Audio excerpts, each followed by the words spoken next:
এক জমিদার বিবাহ করেছে, তারপরে তার নবপরিণীতা স্ত্রীকে নিয়ে খেতে বসেছে। এমন সময় এক ভিক্ষুক এসেছে। জমিদার রাগ হয়ে দরজার কাছে দিয়ে বেচারাকে ধমক দিয়ে বের করে দিয়েছে, ভিক্ষা নেওয়ার আর তুমি সময় পাও না, আমি বিয়ে করেছি, নতুন বউ নিয়ে খাইতে বসছি, বেরো এখান থেকে। গলায় ধাক্কা দিয়া ফালাইয়া তারপরে তাড়াই দিছে। বাস কয়েক বছর পর এই জমিদারের জমিদারি গেল, টাকা গেল, পয়সা গেল, সব শেষ। বউ পুষবে এমন পয়সাও নাই, বউ তার থেকে বিচ্ছিন্ন হয়ে গেল, বউকে তালাক দিয়ে দিল। দীর্ঘদিন পর এই স্ত্রী বিবাহের একটা প্রস্তাব এলো আর এক জমিদারের সাথে, আর এক এলাকার নতুন এক জমিদার হয়েছে, তার সঙ্গে বিবাহের প্রস্তাব এলো। এরপরে সেই বিয়ে হয়ে যাওয়ার পর নতুন জমিদারের সাথে এই স্ত্রী বসে খানা খেতে বসেছে প্রথম দিন। এমন সময় দরজার কাছে এক ভিখারি এসে হাজির। নতুন জমিদার বলছে, বউ আমরা তো খেতে পারবো, আমাদের খাবারের প্লেটটা আজকে প্রথম তোমাকে নিয়ে খেতে বসেছি, এই খাবারের প্লেটটা ধরেই তুমি ভিখারিকে দিয়ে আসো। বউ খাবারের প্লেটটা ভিখারির হাতে দিতে গিয়ে সেন্সলেস হয়ে পড়ে গিয়েছে, বেহুশ হয়ে পড়ে গিয়েছে। নতুন জমিদার অনেকক্ষণ অপেক্ষা করলো, বউ ফেরে না কেন, যায় দেখে বেহুশ। মুসাফির সেখানে দাঁড়ানো। কিছুক্ষণ পর বউয়ের হুশ হলো, জিজ্ঞেস করলো, হয়েছে কি, তুমি এরকম পড়ে গেল কেন? এই মুসাফিরকে দেখে বউ বলতেছে, আল্লাহর কসম, তুমি যখন আমাকে প্লেট ভরা খাবার দিয়ে পাঠাই দিলা ভিক্ষুককে দেওয়ার জন্যে, যারে ভিক্ষা দিতে গেলাম, আল্লাহর কসম করে বলি, এ হচ্ছে আমার সেই প্রথম স্বামী। এবার ওই জমিদার বলতেছে, তুমি যেমন কসম করে বলতেছো এই হলো তোমার প্রথম স্বামী, আমিও আমার আল্লাহর নামে কসম করে বলি, আমিও সেই ভিখারি যেদিন তোমরা খেতে বসেছিলে আর আমি ভিক্ষা নিতে গিয়েছিলাম, আমাকে দরজা থেকে তাড়ায় দিয়েছিলে। সুতরাং বড়াই করো না, অর্থে টাকার বড়াই করো না, অহংকার করো না, স্বাস্থ্যের বড়াই করো না, স্বাস্থ্য ভালো, অহংকার করো না। আল্লাহ যদি ইচ্ছে করেন এক রাত্রের মধ্যে মাত্র আধা ঘন্টা 15 মিনিটের ভিতরে কয়েকবার পাতলা দাস্ত দিয়া জনমের মতো শেষ করে দিতে পারেন, পারেন কিনা? সুতরাং মানুষ ঈমান বিল্লাহ, আল্লাহর প্রতি ঈমান মানুষকে এভাবে বিনয়ী করে দেয়। কোন আলহামদুলিল্লাহ। অহংকার বলে কিচ্ছু থাকে না তার, সে আগে সালাম দেয়। ঈমান বিল্লাহ, যার মধ্যে ঈমান, আল্লাহর ঈমান ঢুকে যায়, তার আগে কেউ সালাম দিতে পারে না। রাসূলুল্লাহ বলেছেন, যে ব্যক্তি আগে সালাম দেয় সে অহংকার মুক্ত। জয় বল সুবহানাল্লাহ। এখন তো সালাম শুধু পেতে চায়। দারোগা চিন্তা করে, পুলিশের আমারে সালাম দেবে, আমি ওরে সালাম দিতে যাবো কেন? ও প্রত্যেকদিন আমারে দেয় স্যালুট, আমি দেবো ওরে সালাম, একটা কথা। এসপি মনে করে ইন্সপেক্টর আমারে সালাম দিবে, আইজি মনে করে এসপিরা আমারে সালাম দিবে, প্রেসিডেন্ট মনে করে মন্ত্রীরা আমারে সালাম দিবে, হুজুররা মনে করে মুরিদরা আমারে আগে সালাম দিবে। না, এটা সুন্নাতের খেলাফ। রাসূলুল্লাহর আগে কেউ সালাম দিতে পারে নাই। জোরে কোন সুবহানাল্লাহ। আগে সালাম দাও।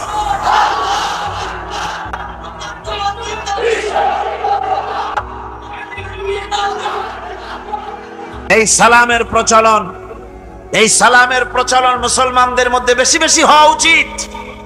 আপনারা সালামের প্রচলন চালু করে দিবেন, বেশি করে চালু করবেন। বউরে সালাম দিবেন, বউ আপনাকে দেবে। ঘরের মধ্যে ঢুকবেন, ঢুকেই বলবেন আসসালামু আলাইকুম ওয়া রাহমাতুল্লাহি ওয়া বারাকাতুহু। বাইরে থেকে গেছেন, ঘরে ঢুকেই প্রথম সালাম দেন, বউ সালামের জবাব দেবে, বউ আপনাকে দেবে। বাচ্চাদের সালাম দেন, বাচ্চারা আপনাকে দিবে। এরকম সালামের প্রচলন চালু করেন।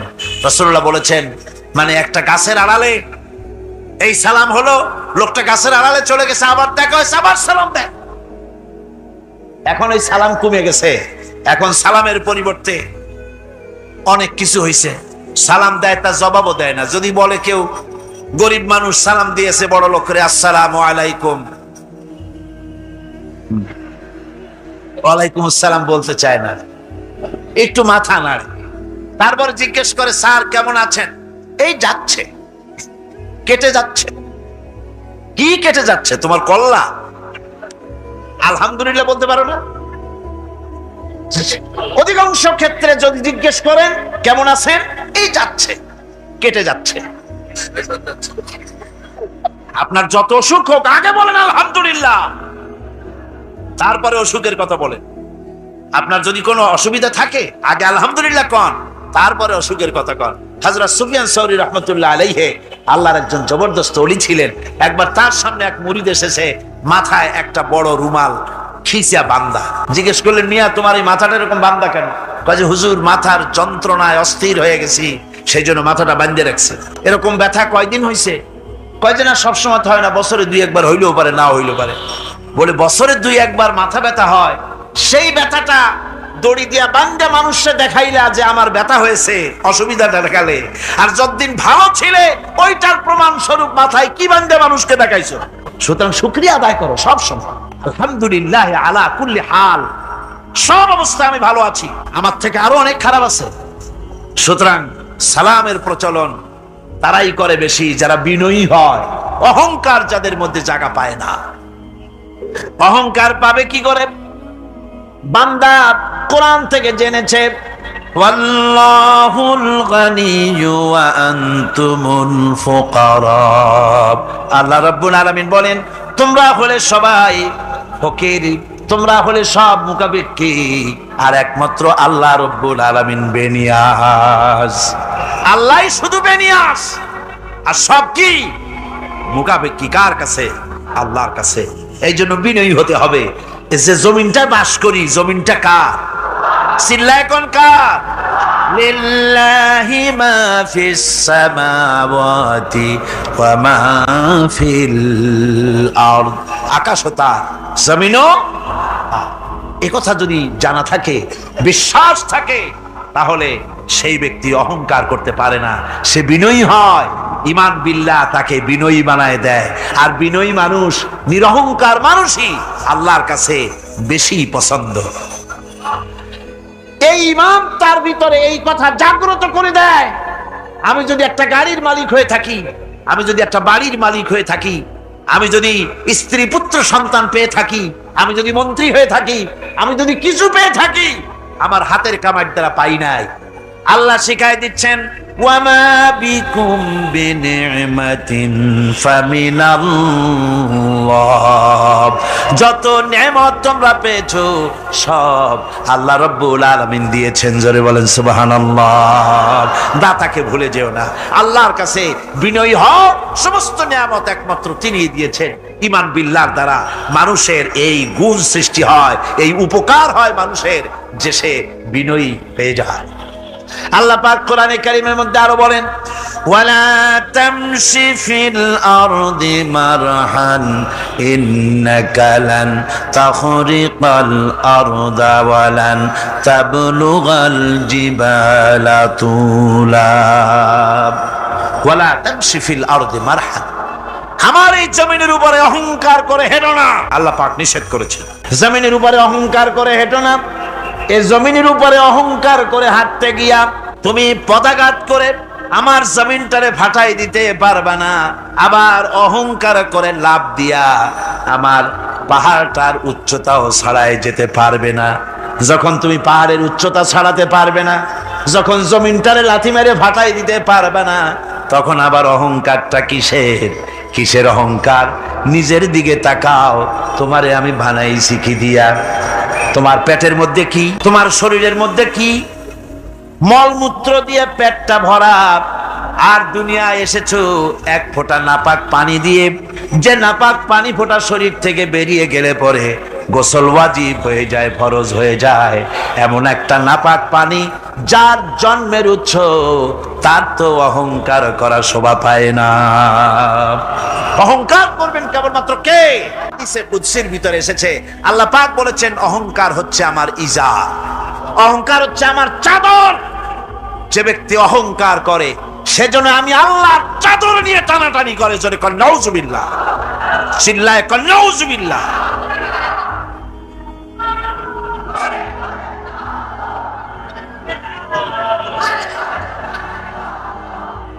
আমার বন্ধুগণ, আল্লাহ রাব্বুল আলামিন কোরআনে কারীমের মধ্যে বলেছেন, আমার সঠিক বান্দা যারা, অহংকার তাদের মধ্যে থাকে না। ওয়াইবাদুর রাহমানিল্লাযীনা ইয়ামশুনা আলাল আরদি হাওলা। রহমানের বান্দা যারা, আমি আল্লাহ পাকের গোলাম যারা, তারা জমিনের উপরে খুব বিনয়ের সাথে চলে। তাদের চলাফেরা দেখলেই বোঝা যায় লোকটা বিনয়ী, আল্লাহর বান্দা। সুবহানাল্লাহি ওয়া বিহামদিহি। কি বলেন? মানুষের চলাফেরা, চাহনি, ওঠা বসা, কথাবার্তা দেখলেই বোঝা যায় না লোকটা কি চরিত্রের? বোঝা যায়। এক পদের মানুষ আছে, গম্ভীর হয়ে বসে থাকে, মনে হয় যেন নবজাদা নসরুল্লাহ খানের শালা। নামাজ নাই। কি হয়েছে? মাইক এমনি আজকে আমি নিজেও টের পাচ্ছি, আমি মাইকের আওয়াজ নিজেও পাচ্ছি না। মাইকটা ভালো করে দেন মাইকের অপারেটর, আর জোরে সোরে একটু জিকির করেন, লা ইলাহা ইল্লাল্লাহ, লা ইলাহা ইল্লাল্লাহ, লা ইলাহা।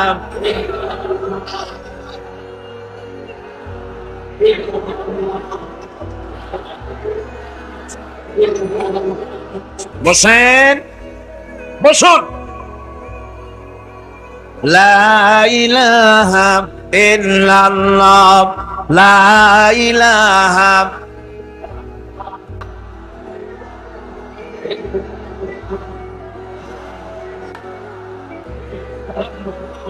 লা ইলাহা ইল্লাল্লাহ মুহাম্মাদুর রাসূলুল্লাহ। বন্ধুগণ, আল্লাহর প্রতি ঈমান আনলে পরে যে গুণ সৃষ্টি হয়, যে গুণাবলী সৃষ্টি হয়, সেই গুণের মধ্যে 2 নম্বরের গুণটা আমি বললাম, বিনয় এবং বিনম্রতা সৃষ্টি হয়, অহংকার মুক্ত হয়ে যায়। এটা হলো 2 নম্বরের উপকার। 1 নম্বরের উপকার হচ্ছে মর্যাদা সৃষ্টি হয়। 2 নম্বরে কি হয়? অহংকার মুক্ত হয়ে যায়। আল্লাহ রাব্বুল আলামিনের উপর ঈমান আনলে পরে, ঈমান বিল্লাহ যখন এসে যায় ভিতরে, আল্লাহর প্রতি যখন ঈমান পরিপূর্ণতা লাভ করে, তখন তার 3 নম্বরের উপকার যেটা হয় সেটা হলো সে নির্ভীক হয়ে যায়, তার মধ্যে বীরত্বের সৃষ্টি হয়। জোরে বলেন আলহামদুলিল্লাহ। ঈমানদার লোক কোনোদিন কাপুরুষ হয় না। ঈমানদার লোক কাপুরুষ হয় না, বীর পুরুষ হয়। আর পৃথিবীতে কাপুরুষেরা কোনো ইতিহাস সৃষ্টি করতে পারে না। বীর পুরুষ জীবনে মরে একবার, আর কাপুরুষ মরে জীবনে বারবার। পাতিশিয়ালের ডাক শুনে চিতয়ে পড়ে, ট্রাকের টায়ার পাংচার হয়েছে, আওয়াজ শুনে হার্ট ফেল করে।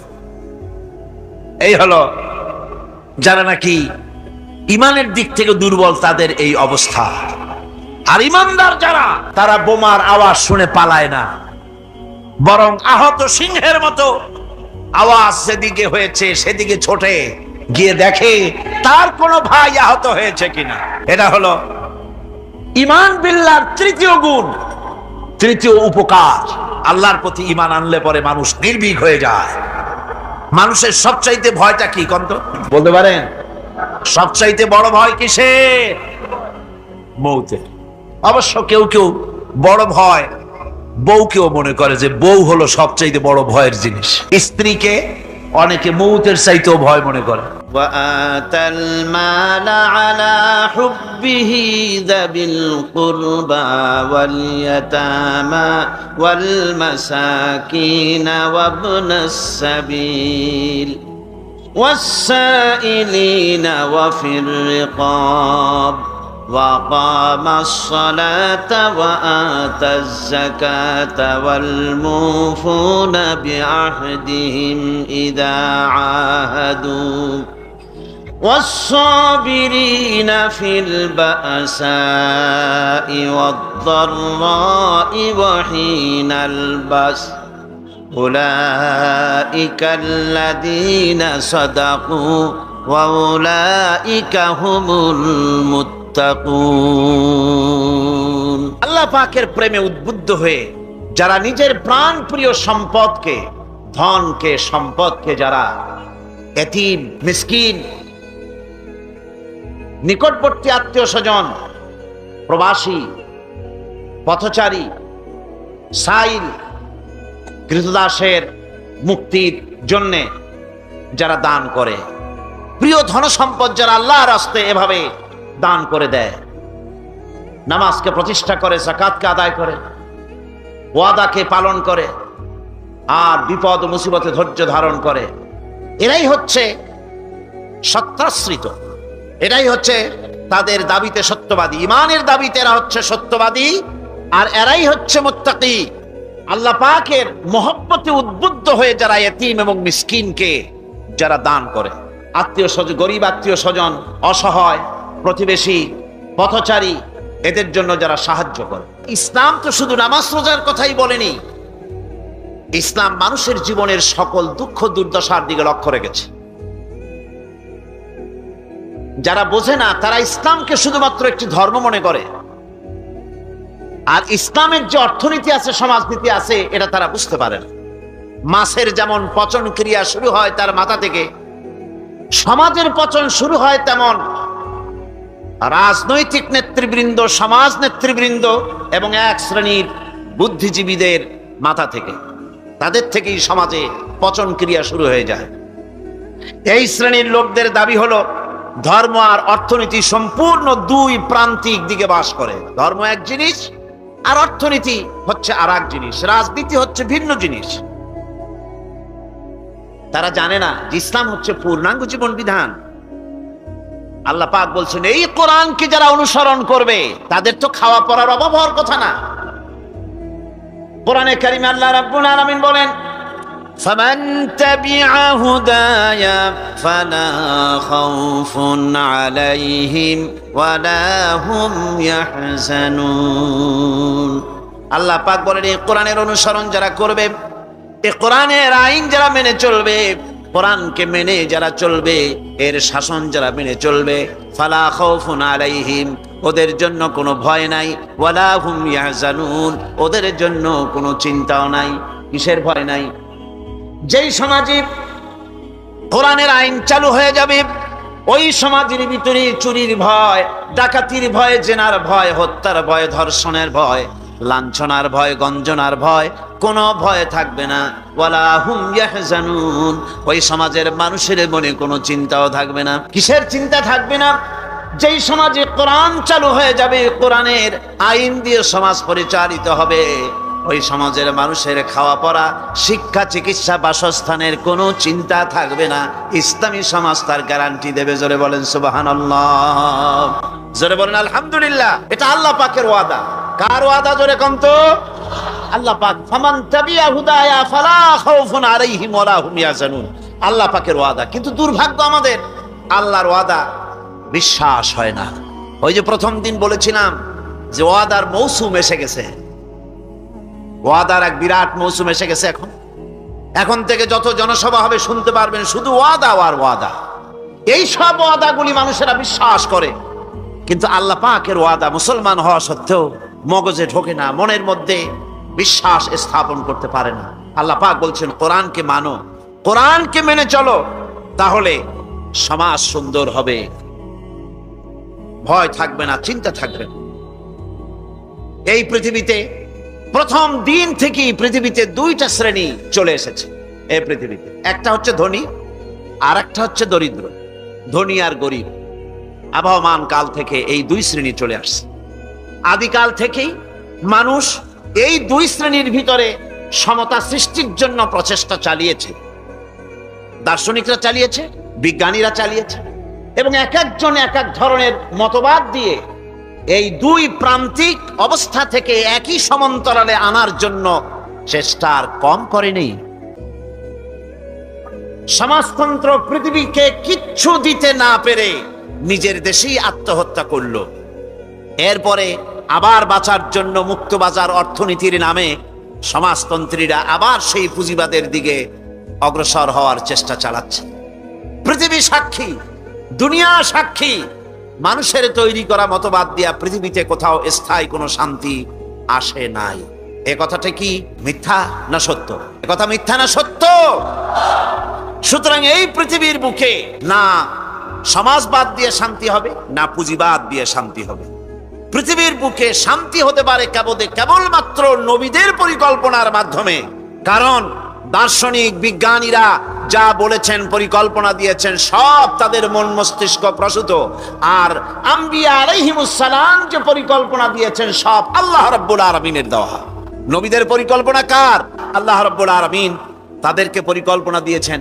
সেই পরিকল্পনার ভিত্তিতে তারা আদর্শ সেট করেছেন।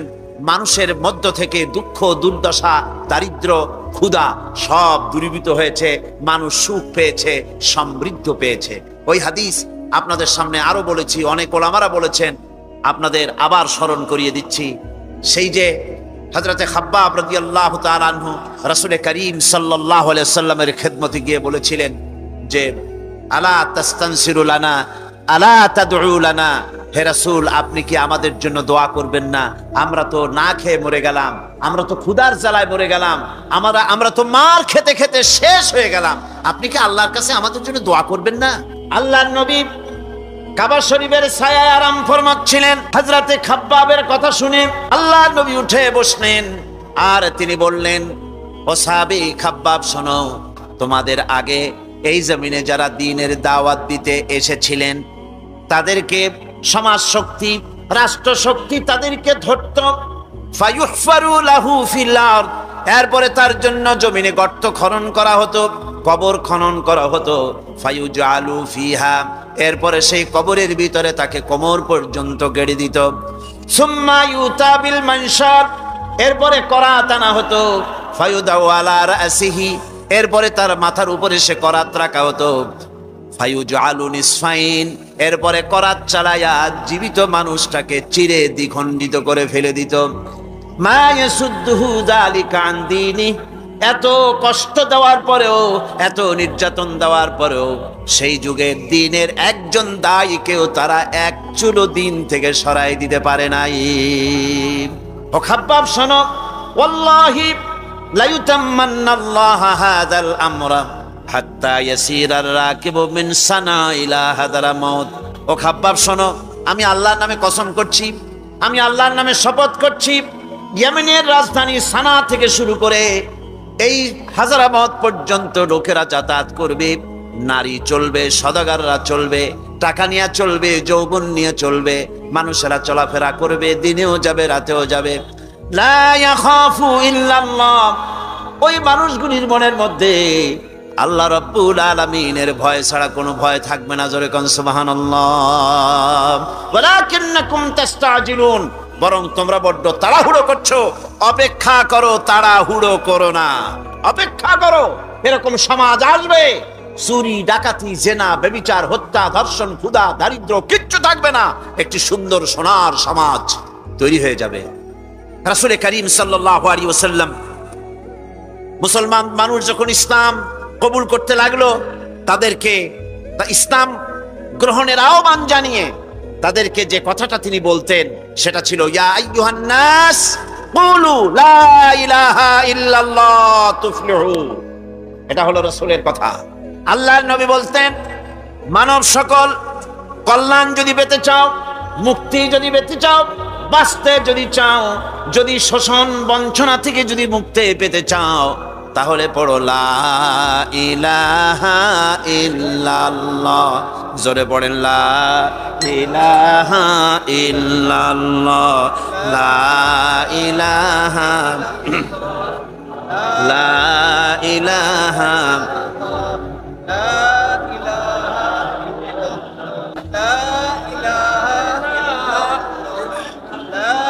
লা ইলাহা ইল্লাল্লাহু মুহাম্মাদুর রাসূলুল্লাহ। এই কালেমা পড়ো, এই কালেমা ঘোষণা দাও, এটার অনুসরণ করো, নাজাত পাবে। মানুষের জীবনে প্রকৃত কল্যাণ লাভের পথে দুটি অন্তরায়, দুটি বাধা। তার একটি বাধা হচ্ছে তার ভীতি, ভয়। শক্তিশালীদের ভয়, অত্যাচারীদের ভয়, আর একটা হচ্ছে ক্ষুধা। প্রকৃত কল্যাণ লাভের পথে মানুষের অভাব অনটন